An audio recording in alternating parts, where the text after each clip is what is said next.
our webinar, Making Sense of Online Marketing for Independent Authors. As I'm sure so many of you already know, online marketing really is an opportunity for you to get the word out about your work and your books. Let's take a look at just a few stats here to begin with. We know that more than 70% of all books are actually purchased online in today's world, and less than 30% of all books are actually purchased at brick and mortar stores. So ultimately, this means that the best way for you to sell more books is to be found when readers go looking online, regardless of whether you're writing fiction or nonfiction. Now, if you happen to just be getting started with online marketing, you might feel overwhelmed by too many tools, never-ending expert advice, and we typically see a lot of marketing myths out there, which can cause a lot of confusion. Now, if you're already doing online marketing, you might feel a little bit frustrated to find that it's not as easy as many people out there claim it to be. And that's really what we want to help you with today. We want to help you to easily understand and navigate the world of online marketing. We want to help you to really understand the fundamentals today so that you can start to get the most out of the tools that are going to be available to you. With that in mind, let's go ahead and take a look at our agenda and see more specifically what we're covering in today's webinar. We're going to start by talking about how people actually find you online, and we'll talk about a couple of different ways. Then we'll talk about how to set yourself up for success, and this is where we're going to talk about 5 foundational tools that you're going to want to have in place. Last up, we're going to talk about how all of those tools and everything we're talking about really starts to come together in order to help you be successful. Now, before we get into all the details, I'd like to more formally introduce myself as well as my guest speaker. My name is Stephanie French, and I'm the content manager for webinars here at Constant Contact. And I'm very excited to introduce our guest speaker, Rob Eagar, who's really one of the most accomplished book marketing consultants in America, which is great. He's coached over 800 authors, and he's helped both fiction and nonfiction books hit the New York Times bestsellers list. Rob is also the top marketing instructor for Writer's Digest and the creator of the popular online video course, Mastering Amazon for Authors. So go ahead and hop on, Rob, and if you want to say a quick hello. Absolutely. Thanks for that introduction, Stephanie. I'm so glad to be joining everyone today, and we've got a lot of great instruction to provide everyone. And one thing that Stephanie did mention that I want to make sure everyone's aware of, if you're an independent author, so am I. That's actually how I got started almost 20 years ago. So if you're trying to make sense of not only publishing books, but also the online marketing and you're kind of doing it yourself, I have walked that path. So you're listening to someone today who understands the frustrations that you feel, but also knows how to overcome those challenges. So we're very excited to share this content with you today. And I have a special gift for everyone at the end, so make sure you stay with us till the end. I've got 3 free ebooks I'm going to give away, and we'll give you the details at the end of the webinar. Rob has so many tips and so much expertise in this area, so I'm very excited that he is able to join us today and share with all of you. So let's go ahead and dive in. Let's talk about how people find you online in your books. And I'm going to go ahead and launch a poll here first.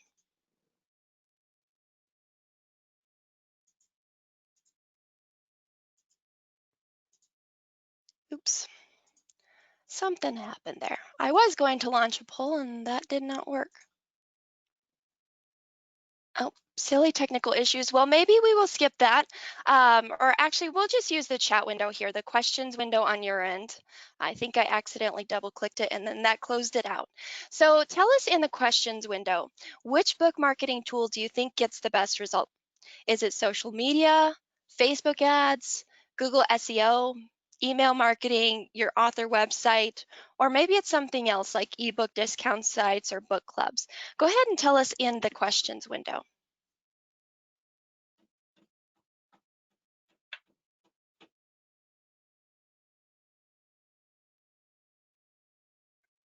Again, those options are social media, Facebook ads, Google SEO, email, or the author website, or even ebooks or ebook discount sites or book clubs. So Ariel says email and website, and I would actually have to agree there. This is a good poll, Stephanie, because all of those things can sound good, but not all of them can be your priority. So I'm glad everyone's kind of facing this challenge of what do you really want to focus on the most that's going to give you the best ROI. Definitely. So I see Christy says Amazon ads, uh, book discount sites, email marketing, lots of email marketing, which I think you're going to appreciate what Rob has to say about that. Dee Dee says Google SEO. Awesome. So thank you all for sharing that with us today. Let's start to talk a little bit more about how online marketing tools can work for you. And I really like to point out that word of mouth is actually happening a lot in today's world online. We know that so many authors, they're actually telling us that most of their book sales come from word of mouth, which really does happen online. And we see a few examples here. People are talking up their favorite novelists and nonfiction authors directly. I've seen a lot of this just in my news feeds. They're consuming and sharing content that they find useful and entertaining. And they're even asking for book recommendations as an author. And once you get online, you really do have the ability to be a part of those conversations. So really, the more that you can do to keep yourself and your books top of mind, and really make it easy for your readers to talk about you, the more you increase the chances of people recommending you or seeking out what you offer. So once you learn about some book or an author in a news feed, I would typically actually go out there and do a search. And that's what a lot of other readers are doing as well. When they go to a search, they might search for you based off of your author name or something that you're known for, or they might even just have a more generic search there's a search term that they're searching for. So we wanted to walk you through what shows up in each of these examples so that you can start to understand what shows up in those results, and that'll play a role into the tools that we're going to be talking about a little bit later. So let's take a look at what comes up in an example when someone searches by an author's name. Rob, do you want to walk us through what comes up in those search results? Yeah, and just to make sure everyone is seeing the same thing I'm seeing, I'm still seeing the poll screen on my end. So just want to make sure everyone can see the slide where we've got the Google search. Is that on Yeah, appearing on your end? is it now not showing? Is that correct? Oh, Yeah, I'm seeing the quick poll screen. all right. Does it show now? It should be closed out. I don't know why it was giving me so much trouble.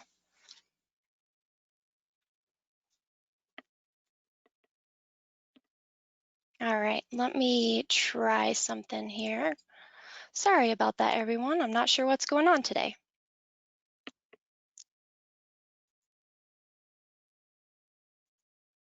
The software has the coronavirus.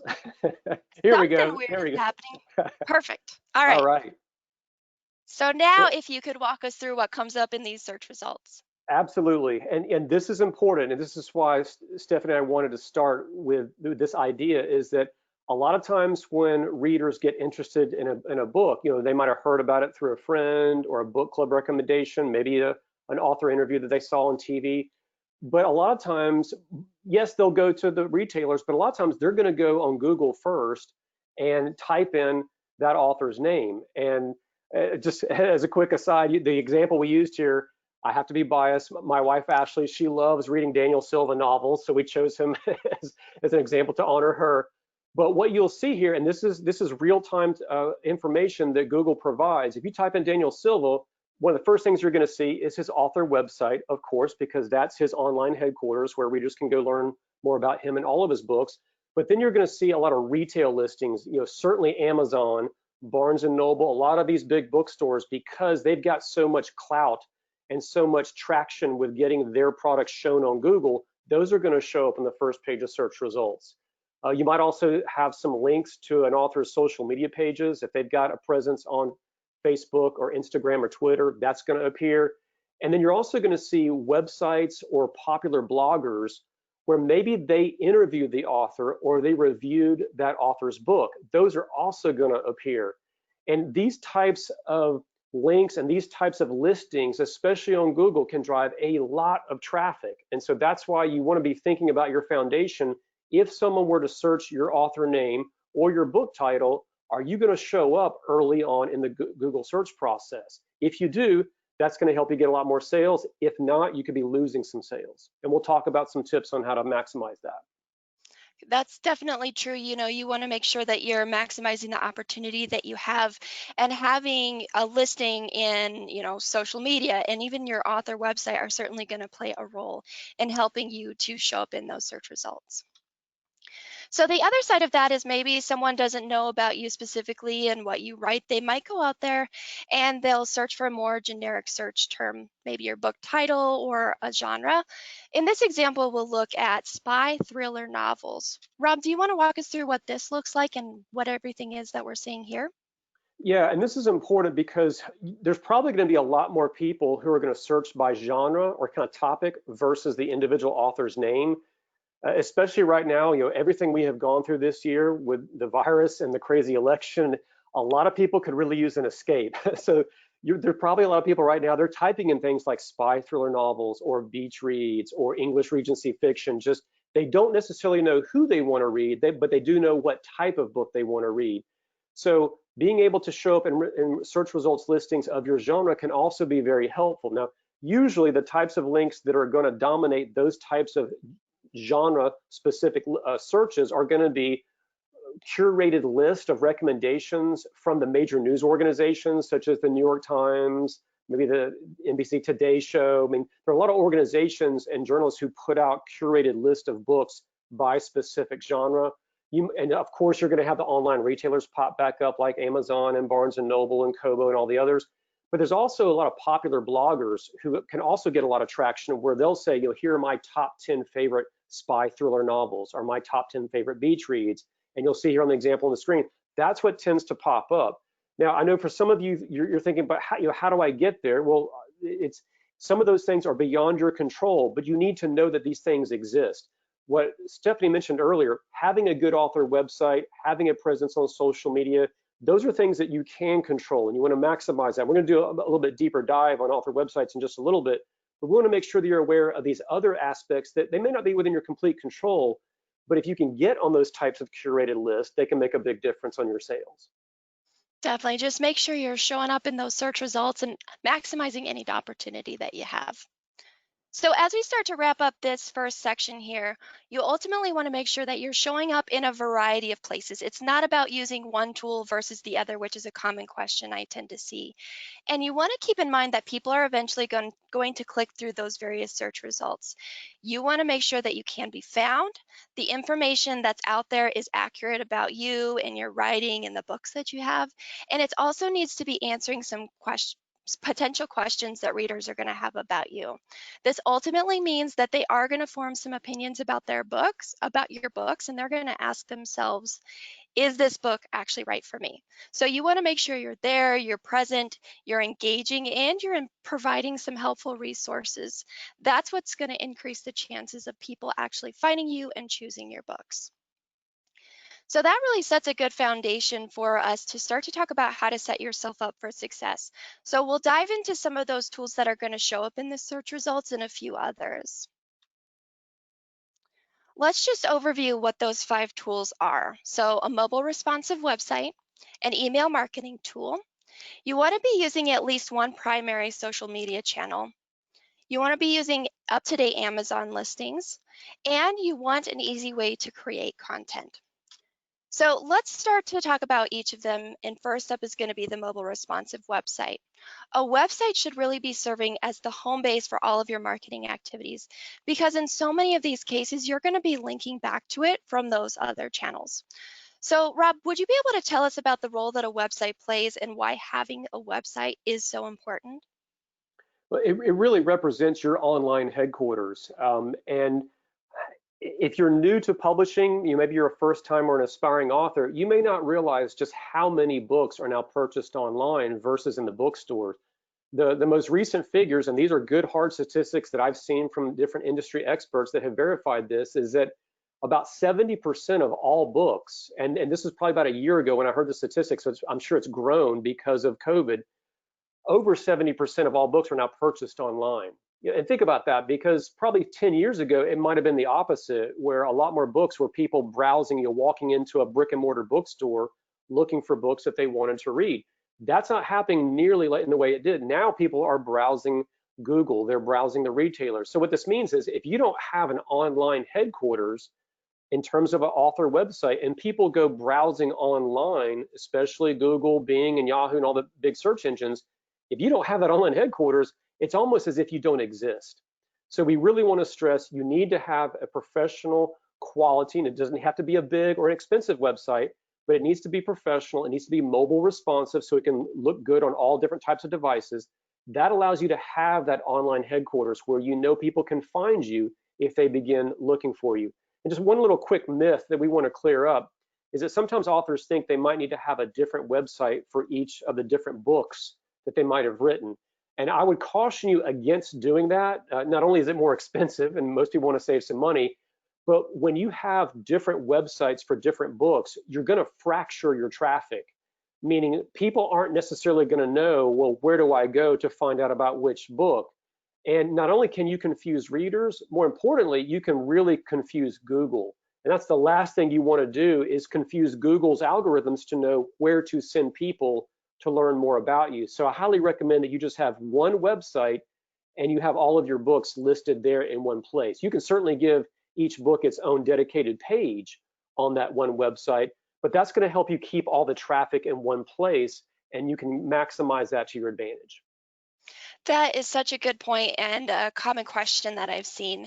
Now, what are some other important tips to make sure a website is set up for independent authors in order to be successful? Well, another big myth that I want to help authors, hopefully we can break this today, is that a lot of authors think that when readers come to their website, they're ready to buy. And I wish it was that way. I've written 5 books myself, and so I can certainly understand how we all feel and wish that if people came to our website, they would just start clicking and buying like crazy. But when most readers come to an author's website, they're still on the fence. They're still kind of riding the idea of checking you out and going, well, I want to learn more about this author, then I'll decide whether to buy the book or not. And a lot of data that I have seen from my own author clients who I coach, plus publishing houses that I consult with as well, has shown that using the Google Analytics research, and you can get this for free even from your own website, you'll see that the vast majority of people who come to your author website are only going to come one time. That's it, one time, and they're not going to come back. So you've really only got one shot to build a relationship with that reader. So I recommend that the top priority of your website not to be about selling books. Now, some of you are like, oh my gosh, that's heresy. How can Rob say that? We all want to sell books, but look at it from both a short-term and a long-term perspective. Yes, short-term you want to sell books, but if you've only got one shot to get someone to connect with you, you would be better served to have a long-term perspective. And so that means the top priority of your website should be to get that person to join your author email list. Yes, you can still sell books, but let that be the second priority underneath getting people to join your author email list. So what that looks like is that the first thing you want people to see at the top of your homepage is an offer for something free. If you're a novelist, it might be a short story or a novella. If you're a nonfiction author, it might be a free ebook or a special report filled with some helpful advice, that you give this away for free in exchange for that person giving you their email address. Because again, by taking a long-term perspective, if you can get more people to join your email list versus buying a book that one time they're going to hit your website, now, if they're on your list, you can market to them for months, if not years into the future. And that's going to serve you better over your author career rather than just trying to sell a quick book in the moment. So I highly recommend that you orient your website by letting people know you've got this free offer. You want to have it first thing they can see on the homepage, but you want to repeat it all throughout your website. And then in terms of selling books, which is the secondary priority, you can give each title that you've written its own page on your website. And then you can have persuasive marketing copy, maybe a sample chapter, endorsements, and certainly links to the various retailers. And when I say various retailers, try to go more than just Amazon. There are some retailers out there like Barnes and Noble, Kobo, even some of the independents. If they see that you only give links to Amazon, sometimes that kind of makes them mad, and they might even blacklist you, or they don't want to support you because you're not supporting them. So just keep all this in mind, that your top priority is to build that list. And One of the things I love about Constant Contact, and just full disclosure, I use Constant Contact. I've been a customer for years and I love them. They have helped me grow my business and sell a ton of books.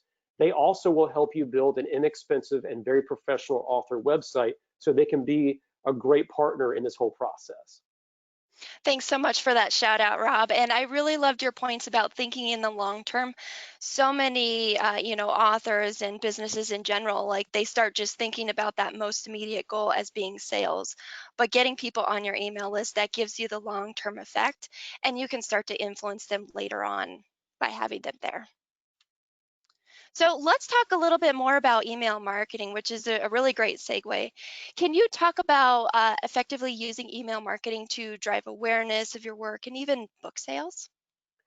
Absolutely. What I love about email is the flexibility of it. In fact, there's kind of three key ways that I use email and that my best-selling clients, and as Stephanie mentioned, I've had the great fortune of not only coaching over 800 authors over the last 13 years as a personal consultant, but I've also been able to help some of my clients, both fiction and nonfiction, hit the New York Times bestseller list. And one of the keys to all of their success was having a thriving email list and then using email in an effective manner. And email sometimes is seen as kind of either old hat or something that kind of only can be used in narrow ways. Well, let me kind of show you how diverse it can be. Again, there's three different categories that I use email marketing. The first way is that right when someone joins your email list, you can send them what I like to call a welcome email, because it's kind of welcoming them into your online author community to say, hey, now you're a part of my tribe, and I'm going to be pouring into you or keeping you updated on all the great things I've got going on. But when you send them that first welcome email, you don't just have to say, hey, welcome, and here's the free offer I wanted to give you. You can take that a step further and say, if you would like to buy a book, here's a special discount, or here's a special coupon code, or I'm running a special at this retailer. Or if you're not in a position where you can do discounts, you could give them exclusive excerpts from your book, or maybe one of your new books that's coming down the pike pretty soon, and kind of use that again to build that relationship and let them kind of see, hey, there's going to be opportunities to buy from you either right now or coming soon as you kind of leak out those exclusive excerpts. The second way that you can use email is to send what I call just a sales email, but you can do that in such a variety of ways. For example, in most authors, in the life of a book, there's kind of three phases. You've got the pre-launch phase, then your big launch week, and then the after-launch process. And when you're in the pre-launch phase, think about how when you finally get that beautiful cover art for your new book settled and you've got that back from the graphic artist and it looks wonderful and you're so excited and you're proud of it, send out a sales email to your entire list to do what I like to call a cover reveal. Let them know, let them see that, hey, this new book is coming, here's the beautiful artwork. And by doing so, you can start to whet their appetite that this book is going to be coming pretty soon. After a cover review, you can also send out sales emails that have exclusive excerpts or sneak peeks into some of the content. And again, you may not be driving sales immediately, but you're getting the appetite for the book, you're driving up that interest. And then as you get closer to the launch, you can send out a sales email that offers a pre-order where you might give away some special bonuses to get people to buy early. And then that will lead you into your official launch week. And then you can send out sales emails to say, here's my new baby, my book is available in all the stores, please buy a copy. And then you can do follow-up sales emails that as your book does well, maybe you get a bunch of Amazon 5-star reviews, maybe you hit a bestseller list, maybe you get an endorsement from a well-known individual. Put those in those follow-up sales emails to remind your audience, hey, look how well my book is doing. And for those who might still be riding the fence, that might get them off, and then they'll make a purchase as well. And the third type of ways that you can use email is what I like to just call a newsletter. And that's where you would send out a newsletter or an email, I should say, maybe once a week or once a month. I highly recommend you don't go past the monthly process. If you only send out an email to your list once every 6 months or once a quarter, they're going to forget you exist. It's going to be out of sight, out of mind. So I highly recommend when you're first starting out, at least once a month. And as you get into a rhythm, move to once a week. That will keep you in a much closer connection, especially if you're a nonfiction author. And in terms of a newsletter, here's 7 quick ideas that you can put into any newsletter of good content that your readers will appreciate receiving. It could be, again, an exclusive excerpt from an upcoming book. It might be details about an upcoming launch, Maybe you've got some upcoming author interviews on a podcast, a blog, radio or TV. You can put links into that. It could be upcoming book tour information, especially a behind the scenes glimpse into your author writing life, maybe showing them the type of research that you do for your novel or your nonfiction book. Certainly any helpful advice or teaching articles, your recipients will love to receive that. And then let them know what recommended and favorite books you might have, your favorite movies, favorite apps, things like that.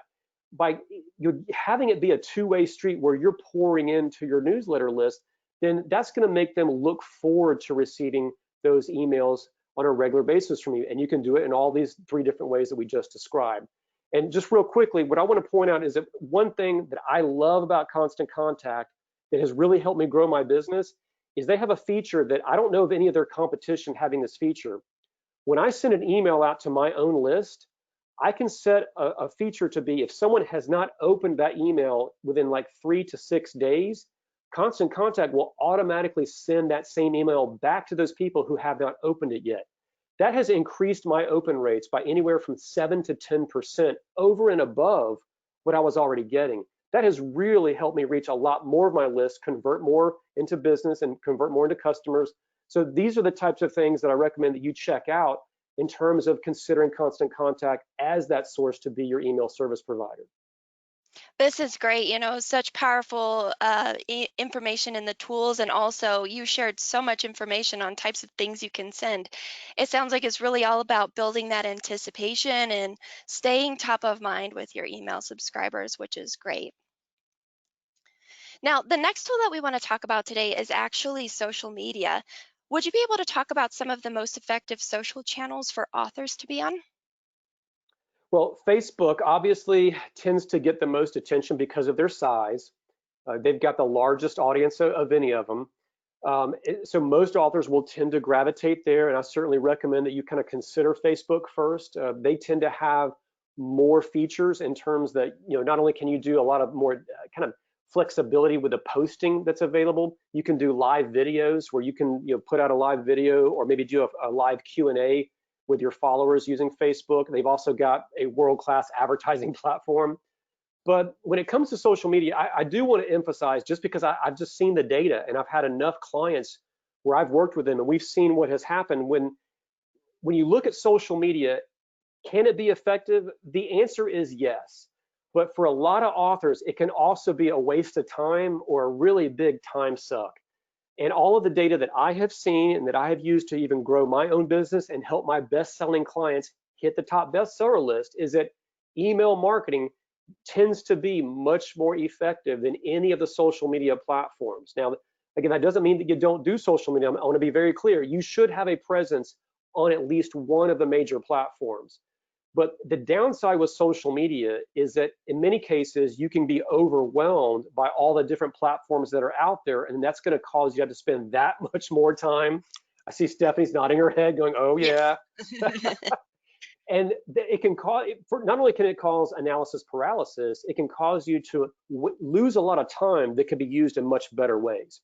So if you're just starting out, what I recommend is just pick one social media platform that you feel the most comfortable and the most excited to want to use. In most cases, that's probably should be Facebook, and really double down on doing a good job of being consistent and prolific on just that one platform.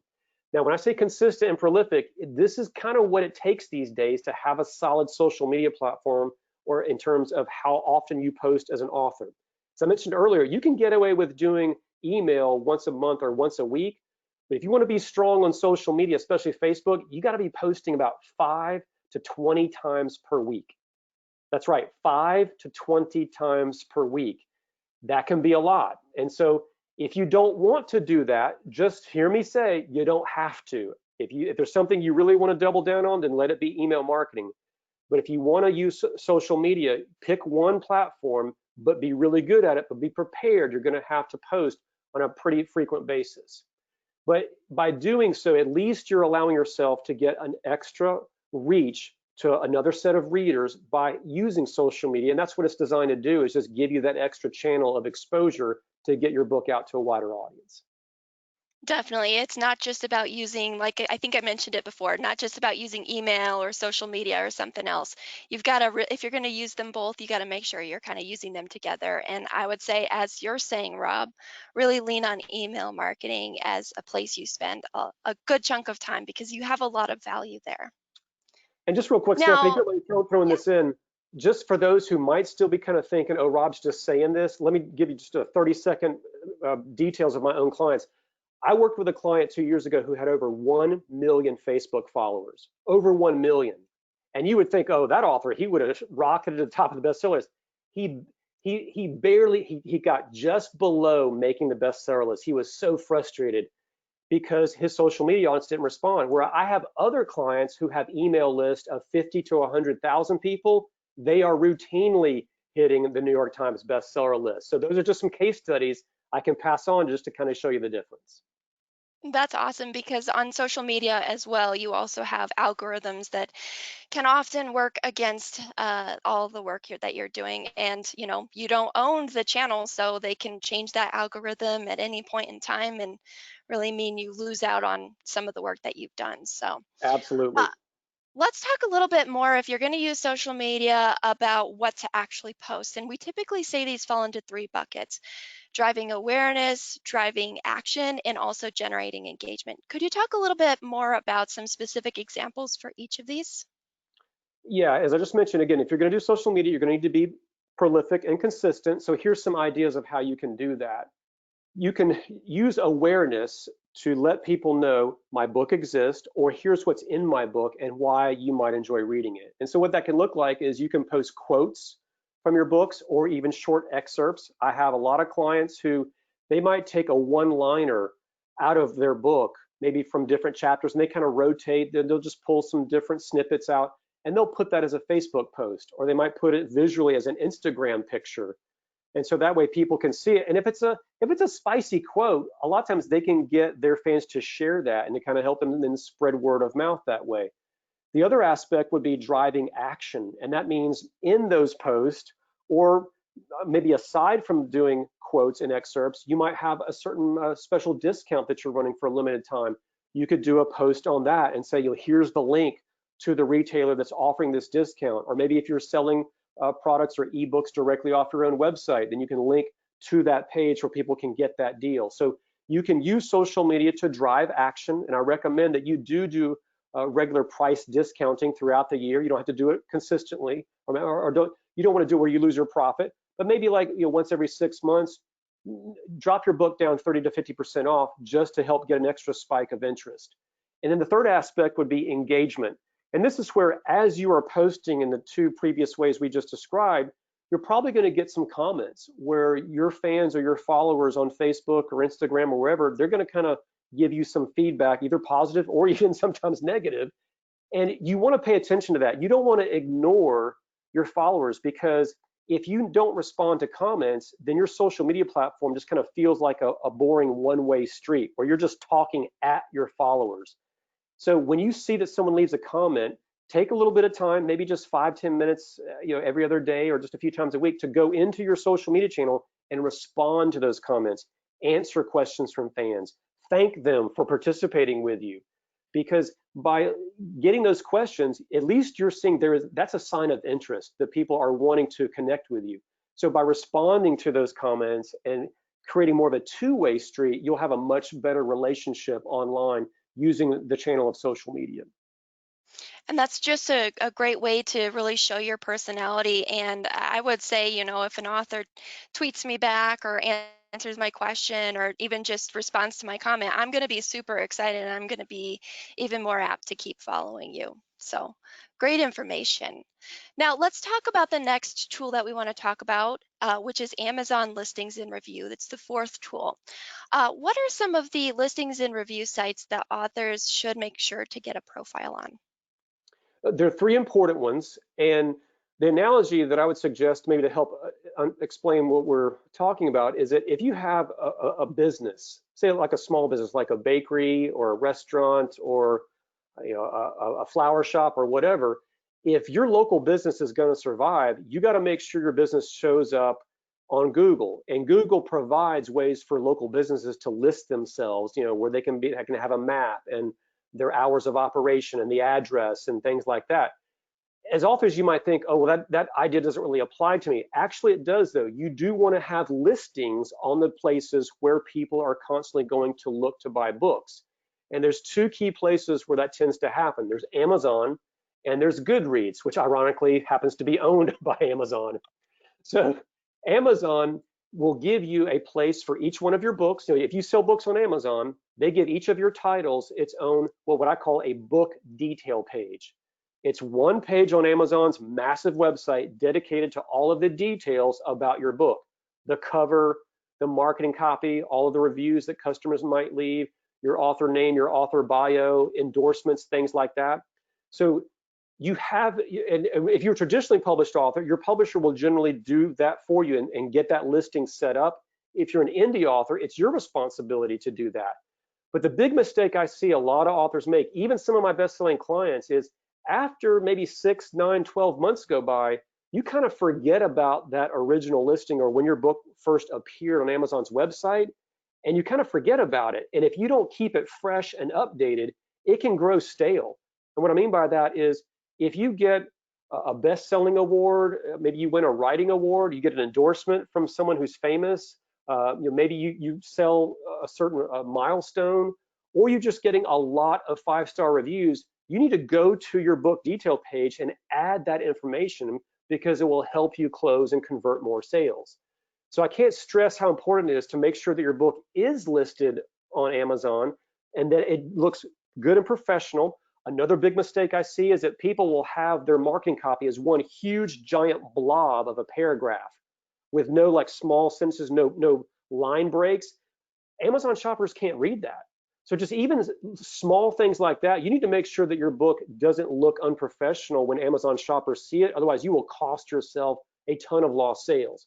There's a second tool that you can take advantage of as well, which is the Amazon Author Central account. This is a free account that Amazon lets any author create, indie author, traditional published author. What it allows you to do is have a one-stop shop on Amazon's website for all of your books. That way, if you have written lots of books, you don't have to worry about if an Amazon shopper knows about one of my books, how are they going to find out about my other ones? Well, by having an Author Central account, you can create what's called your author page. So beyond having individual pages for each of your specific books, you can have a one-stop shop for you as an author that has all of your books brought into one spot. The beauty of this is it helps you cross-promote all of your titles in one place. I have personally bought books by going to the author page and seeing, oh my gosh, he or she wrote other books that I had never heard of. I clicked on those book detail pages that got my interest and I made a purchase. So that's why you want to have a listing also as an author page through the Author Central account. Also, just here's a quick little secret. If you happen to be a traditionally published author and you don't like what your publisher did for your book detail page, like the book copy is old or it's boring, you can use the Author Central account to go in and overwrite and upgrade and make what you want to have appear on your book detail page versus what your publisher did. Just don't tell anyone that. It's our little secret, but that's a little secret backdoor you can take advantage of. And then the last listing is Goodreads. And this is really more for the fiction space. If you write novels, you definitely want to have a listing on Goodreads because that's where fans of fiction tend to go and congregate, and they will share, they'll create lists of what their top books are by different genre, or maybe books that they're about to read, and they'll put that like on their to-do list.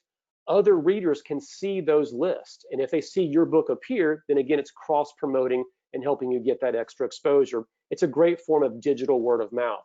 So you definitely want to make sure that just like a small business, you have your online listings in these 3 key areas.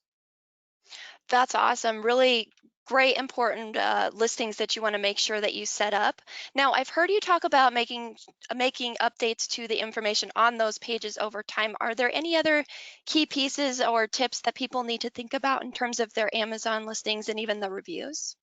Yeah, and I'm glad you're helping me emphasize this, Stephanie, that if you don't pay attention to your listing, um, the code could get corrupted, maybe just by Amazon's own problems with their system. They might mess some things up. Or again, if your book is successful and you're winning awards or crossing sales milestones or getting endorsements, you need to get that on the book detail page because that's going to help you convert more sales. So maintaining your profile and going back and looking at it at least once every 6 months, if not earlier, that's going to help you over time to convert a lot of sales all for free. Awesome. Yeah, and making sure to see all of those awards that you've won, it just really puts some value behind everything that's out there and the good things that people are saying about the book anyway. Let's move on. Let's talk about the fifth tool, which is actually creating content. Content is really what people search for, they consume it, and it just is easily shareable online. And ultimately that can drive traffic back to you from the search. I like to say this starts with content on a blog, and that's what makes it searchable. Now, thinking of a blog and content, what kind of content should our audience include on a blog? Well, great question. And to be clear, blogging is not necessarily that important for a fiction author. If you're writing novels, you may be thinking, well, what would I blog about? Well, you could still do a blog if you want to. You could do behind the scenes. You could talk about your research. You could, show your favorite recommendations, things like that. But if you're on the nonfiction side of the equation, a blog can be extremely helpful because a lot of nonfiction authors really specialize in being experts in certain fields of, maybe whether that's relationship advice or business how-tos or hobbies or things like that, how to solve a problem. Being able to put some of that content on your blog can help you in lots of different ways. First of all, it's a wonderful testing ground to see if maybe the next book you want to write, is it really appealing to your audience?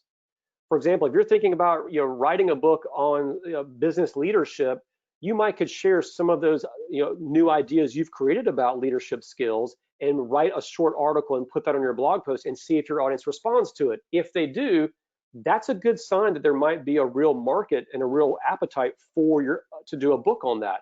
But if people they ignore it, it's all crickets. That might mean, okay, this isn't ready yet for the market. You need to go back to square one and kind of work on some of that. So a blog can be a great place to test new ideas. It's also just a great way to give your audience continuing helpful advice for them to stay connected and continue to see you as an expert. Again, if you have decided that you're going to launch a new book soon, you can release exclusive excerpts to give them that sneak peek to whet their appetite that it's coming. Especially, and regardless of whether you're fiction or nonfiction, you should be getting author interviews on a regular basis, especially with all the podcasts that are available these days. It's easier than ever before to get interviews to where you can talk about your book. But once you get that interview, post it on your blog. Let people see, hey, I'm gonna be getting this discussion or conducting an interview at this time, this date. Here's a link to it.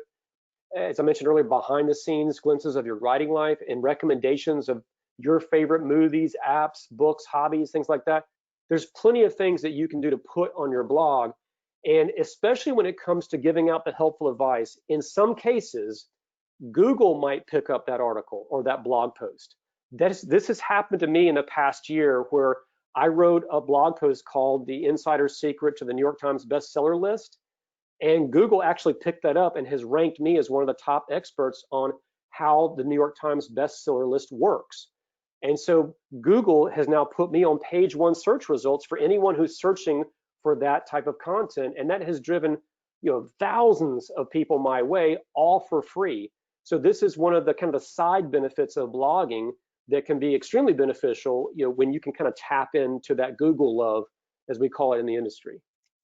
Yeah, it sounds like it's all about, providing your expertise and, even just sharing those experts and things that you've talked about for a lot of these other areas as well. And I like to say, if you're doing the content on your blog or you're struggling with what to put on social media or in your email campaigns, start with the content you've got there and you can start to share it out in some of these other channels as well. So this next one is actually a bonus tool that we like to talk about, and it is paid ads. Paid ads are really going to help you to add a little fuel to the fire and amplify your efforts. Now, paid ads through Google and even Facebook and Instagram, they're really going to give you the ability to reach the people you need to.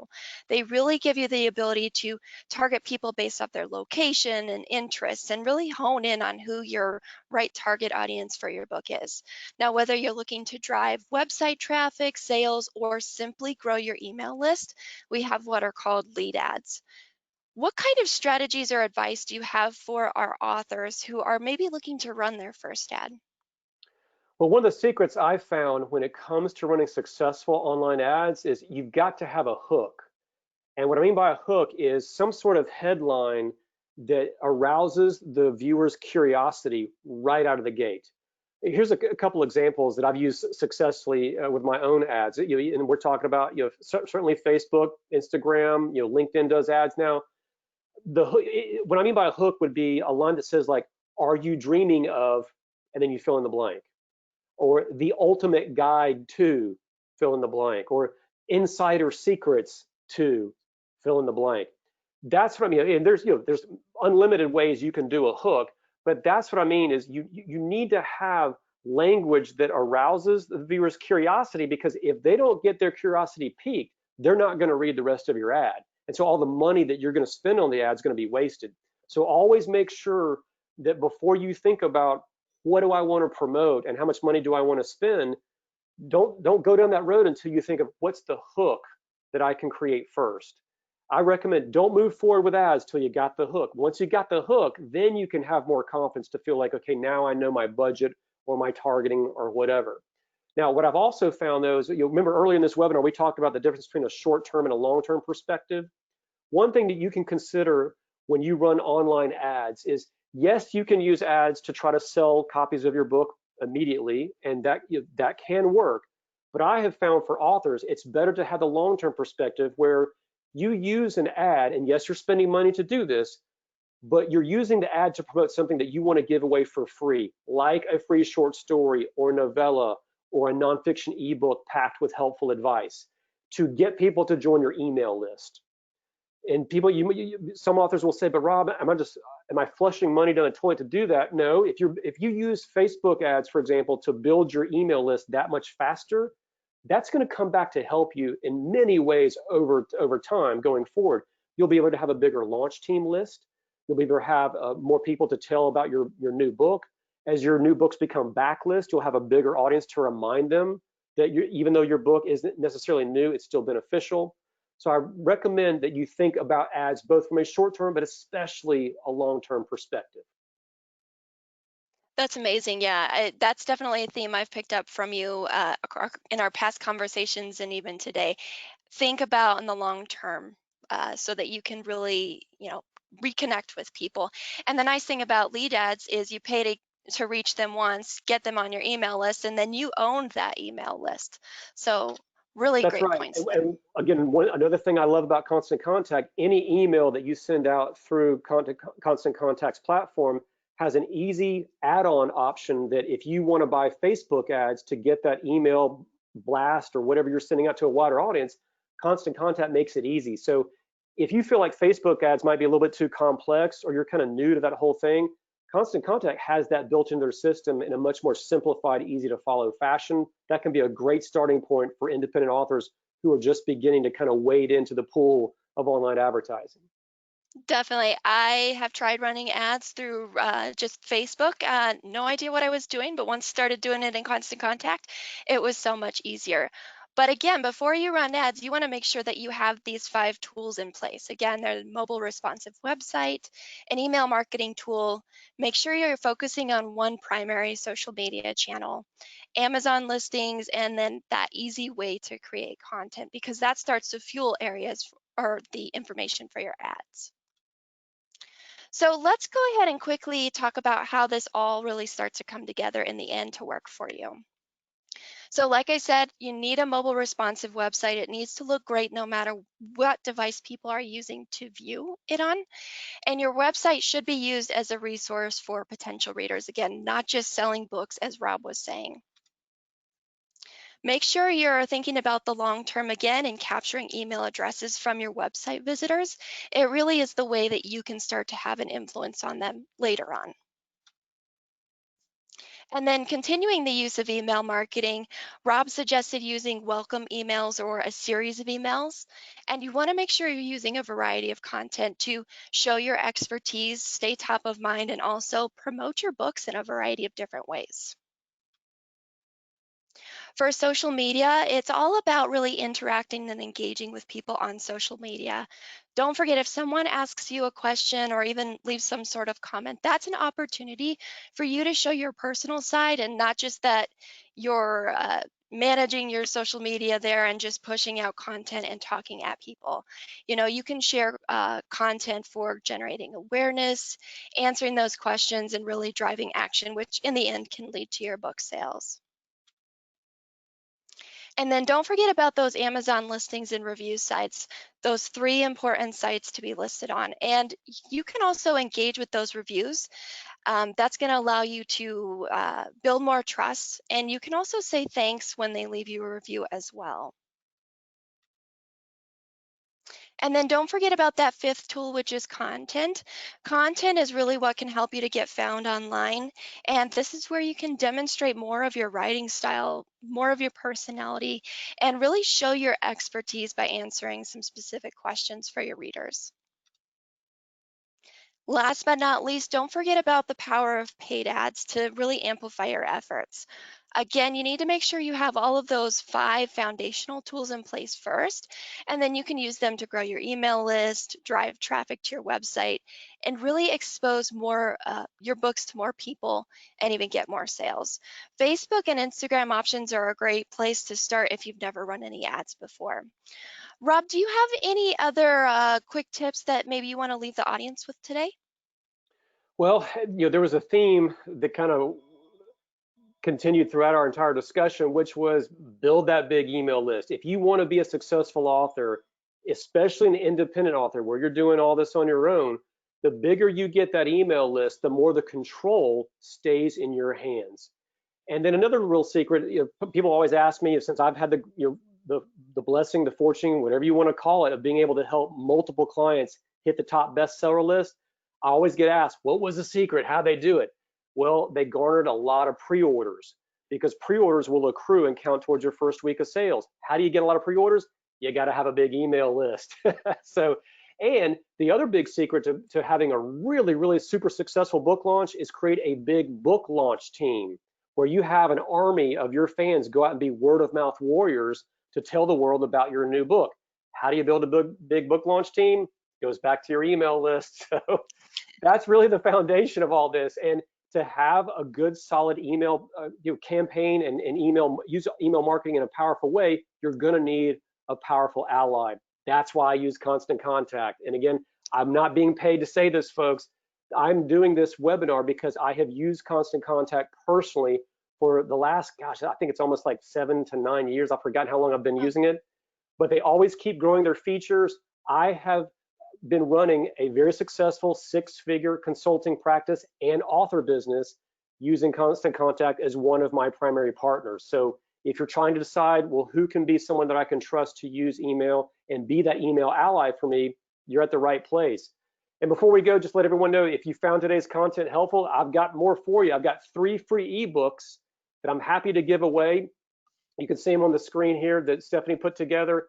One's called How to Find Readers and Sell Books on a Shoestring Budget. The other one's called Mastering Book Hooks for Authors. As we talked about earlier, you got to know how to create good hooks that will generate curiosity. And then the Ultimate Book Marketing Plan Template for authors. This will give you a good kind of overview. If you want to have a successful book launch, what are all the steps in place to do that? You can go to my website at robeagar.com. You'll see right there on the homepage a big red button that says get your 3 free ebooks. Click on that. It'll take you to a landing page. You join my author email list, you get these 3 books for free. Rob has shared so much great information today, and I haven't read those books, but I can imagine there's a ton of helpful information in there as well. So thanks for joining us today. I do want to let you all know, I believe we shared the link out earlier, but we've got a guide that goes along with the webinar today, Making Sense of Online Marketing for Independent Authors. We have Rachel who's helping us out behind the scenes, and she's shared these links in the chat window. So go there and you can download your copy and sign up for Rob's offer to get those ebooks. But this guide actually walks you through in a lot more detail some of the things we were talking about today. The different pages you need to have on your website and the questions you want to make sure you're answering for your readers on those pages. So be sure to check that out and make sure you save a copy of that. So I think we went a little bit over where we were planning to end, Rob, I but got let's go carried ahead. away. I apologize. I get so excited talking about this stuff. That's okay. It happens a lot, but I know you shared a ton of great information. So it looks like we've got a few questions here. Anna asks, what if you write different types of books for vastly different audiences? I write inspirational and erotic romance. Right now I have two separate websites under two different pen names. What's the best practice in a case like this? That may be one of the exceptions because you're writing under different pen names. That may be one of the rare exceptions where it's okay to have separate websites because you are trying to reach such vastly different audiences. You know, on the other hand, 90% of authors generally are writing books for one type of audience over and over, within a certain range. So if there's a fair amount of overlap or relevancy among those different audiences, then you just stick with one website. But in this specific case, and I'm glad you brought this question up, is that if your audiences are very, very different, I'm okay with that if you have separate websites. Because again, you don't want, if those audiences are so different, you don't want them coming to your website expecting one type of book and they see something that's completely different. Awesome. This next question comes in from Lindsay. Are there any strategies for what you title your blog posts to make them more attractive to Google's algorithm? Actually, there are, and it goes back to the hook. It's not necessarily that Google is looking for certain words to bump you up to higher in the search results. It's really more Google is watching how much do people read and comment and even share your blog post with other people. So if you're getting a lot of views of a particular article, Google can see that because they're tracking everything. And it's a little bit scary how much Google's tracking everything. Yes. But the good side of that is Google can see, hey, this blog post is really, really popular. So that's what actually, it's the popularity factor that moves things up the search results, especially if you have other people telling their friends, this blog post is great, and they give a link to their audience to go check it out. So the answer to the question is, what types of titles do you want to create? You want to create titles that have hooks. And that's where I mentioned earlier, like if you say things like, the ultimate guide to, or the insider secrets to, things like that, top 10. In fact, I just recently wrote an article called Top 10 Things That Amazon Does Not Tell Authors About Amazon Ads. See how hooky that is? I use top 10 and I use kind of the counterintuitive things that Amazon doesn't tell you. So that's doing titles like that, especially on the nonfiction side, that's going to help you get that type of little bit extra popularity and engagement and sharing. Google will pick up on that, and over time, your blog post will begin to rise in the search results. Start with a hook. That's what I'm definitely getting for a lot of the writing in any of the channels we talked about today. So awesome information. This next one comes from Eileen. What platform do you recommend best for a blog? WordPress, etc. Well, WordPress is, for blogging is certainly the industry standard. I forget the latest statistics, but it's like, certainly more websites use the WordPress software or code than any other. So if you build a website using WordPress, you're always in a good spot. And that will usually help you qualify for all the mobile responsive issues that you might need to face, where your website looks good on a tiny iPhone as well as it does on a large screen. So WordPress will be fine. And usually with WordPress, blogging is kind of built in automatically. So that makes it a whole lot easier. But certainly using and there are other options out there, I highly recommend. If you don't have an author website, check out what Constant Contact can do for you, because they'll build that functionality into the process as well so that it's all seamless. So certainly Constant Contact or WordPress, you're going to be in good hands. Definitely. And with our website builder, you do have the ability to add in your blog. And I'll let you chime in too, but usually what we say is with a blog, no matter what, you want to make sure that it's connected to your domain and not on some separate site. Is that typically what you say as well, Rob?